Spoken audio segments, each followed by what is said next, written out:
Sai hospitals gas సమస్యతో ఎవరైతే బాధపడుతున్నారో, విపరీతమైన గ్యాసు, భరించలేనటువంటి గ్యాసు, కిందకి అపాయన వాయువులు వెళ్తున్నాయి, తిన్న ఆహారం అరగటం లేదు, పైకి వస్తుంది, అసలు గ్యాస్ తోటి విపరీతమైన నరకయాతన పడుతున్నాం అనుకున్న వారు ఇదిగోండి ఐజెక్స్ ఆయుర్ హాస్పిటల్స్లో గ్యాస్ చూర్ణం దొరుకుతుంది. ఇది జిఎంపి సర్టిఫికేటెడ్ కంపెనీ. చూడండి, మీకు జిఎంపి సర్టిఫికేట్ కంపెనీ ఉంది, దీనికి లైసెన్స్ కూడా ఉంది, గవర్నమెంట్ లైసెన్స్ కలిగినటువంటి ఈ గ్యాస్ చూర్ణం. దీని పేరు బీరి షట్వల ఘృతం అంటారు. గ్యాస్కి అద్భుతంగా, నేను మా పిల్లలం ఇదే వాడతాము. గ్యాస్ నాకు మీకు దాని హిస్టరీ ఇంకొక వీడియోలో చెప్తాను. ఇదే ఇట్లా సీసాలో పోసుకుని ఈ బీరి షట్వల ఘృతం ఇంకోండి ఇట్లా తీసేసుకుని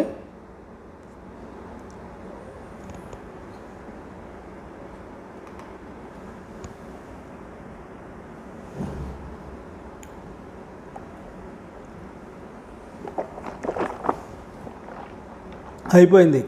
గ్యాస్ మటాస్, పొట్ట ఉబ్బరం కానీ, గ్యాస్ సమస్యలు కానీ, పొట్ట తేపులు రావటం కానీ, అపాయన వాయువులు వెళ్ళటం కానీ, ఎలాంటి గ్యాస్ సమస్యలైనా ఈ అద్భుతంగా పనిచేస్తుంది. సీసాలో పోసుకుని నైట్ తిన్న తర్వాత ఒక అర చెంచా నోట్లు వేసుకుని నీళ్ళు తాగొచ్చు, లేదా గోరువెచ్చటి నీటిలో కానీ పాలలో కానీ కలిపి తాగినా సరే ఎన్నో సంవత్సరాల నుంచి వేధిస్తున్నటువంటి గ్యాస్ సమస్య తగ్గుతుంది. చాలా అద్భుతంగా ఉంటుంది. అందరూ ఆర్డర్ పెట్టుకోండి. మన గుంటూరు, హైదరాబాద్లో దొరుకుతుంది, లేదా ఆన్లైన్ల ద్వారా కూడా తెప్పించుకోండి. చూడండి గ్యాస్ చూర్ణం.